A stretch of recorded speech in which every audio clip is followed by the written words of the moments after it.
حضرت حذیفہ فرماتے ہیں اچانک حضور کھڑے ہو گئے اور کسی چیز کی وجہ سے آپ کا جسم ہلنے لگا.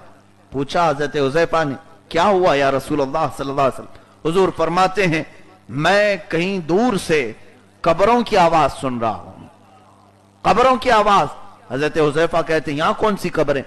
میرے آقا فرماتے ہیں بخاری شریف کی حدیث ہے کہ یہودیوں کو ان کی قبروں میں عذاب ہو رہا ہے، وہ میں دیکھ رہا ہوں اور وہ میں سن رہا ہوں.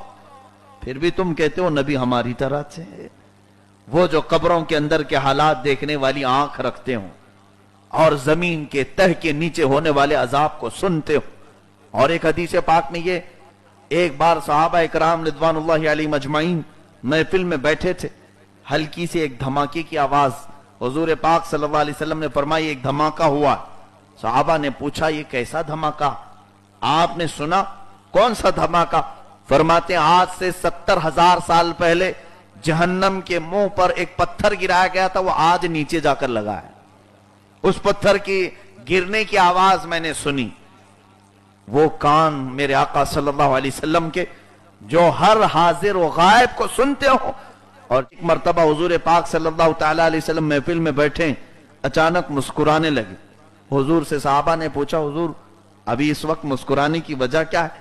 فرماتے ہیں میں رب ذوالجلال کے ایک فیصلے کو دیکھ رہا تھا، اللہ عز و جل کے ایک فیصلے کو دیکھ رہا تھا کہ ایک بندے کو اللہ تبارک و تعالیٰ نے کھڑا کیا ہے اور دوسرا بندہ اس کے اوپر مقدمہ کیا ہوا ہے. دوسرا بندہ اس پر مقدمہ کیا ہے اور دونوں کی لڑائی چل رہی ہے. ایک نیک ہے اور دوسرا والا اس کے کچھ حقوق ہیں. نیک بندے کے حقوق مانگنے کے لیے وہ بندہ دوسرا کھڑا ہوا ہے. اللہ رب العزت نے ان دونوں کو جنت کے قریب قریب کرنے کے لیے ایک درخت دکھایا. وہ درخت تک وہ پہنچ گئے. پھر دور سے کچھ نہر دکھنے لگی. بندوں نے کہا اے اللہ ہمیں وہاں نہر تک پہنچا دے. نہر تک پہنچایا. پھر اس کے بعد رب تبارک و تعالیٰ نے فرمایا اس کے بعد تو کچھ نہیں مانگو گے؟ انہوں نے کہا نہیں. پھر باغیچہ نظر آیا تو رب سے ان دونوں بندوں نے کہا اے اللہ ہمیں وہ باغیچے تک پہنچا دے. اللہ فرماتا یہ دے دوں گا اس کے بعد اور کچھ نہیں مانگو گے؟ انہوں نے کہا نہیں کچھ نہیں مانگوں گا. کوئی کچھ نہیں مانگے. اس باغیچے تک پہنچے. پھر رب تبارک و تعالیٰ نے انہیں جنت کے دروازے دکھائے. اب کیا تھا؟ بار بار کہتے جا رہے تھے نہیں مانگیں گے، پھر مانگتے تھے اور پھر مولا دیتا بھی تھا. اب جنت نظر آئی. اب وہ کہنے لگے مولا اب یہاں تک پہنچایا ہے تو جنت بھی عطا کر دے، جنت میں پہنچا دے. رب تبارک و تعالیٰ فرماتا ہے اس بندے سے جو مقدمہ کیا ہوا ہے، نیک بندے نے کچھ اس کے کچھ مال ہوں گے کچھ بھی ہوں گے، مولا کا یہ رحم و کرم اور اس کا عدل ہے. حضور فرماتے ہیں رب تعالیٰ نے فرمایا تم جنت میں جانا چاہتے ہو؟ اس پر مقدمہ کیو تم بھی جانا چاہتے ہو؟ اس بندے نے کہا مولا میں جانا چاہتا ہوں. اللہ فرماتا ہے اپنے اس بھائی کو معاف کر، دونوں ساتھ میں چلے جاؤ. اپنے حقوق معاف کر دے، ساتھ میں چلا جا. حضور فرماتے ہیں وہ معاملہ دیکھ کر کے میری ہنسی چھوٹی، میں مسکرا دیا.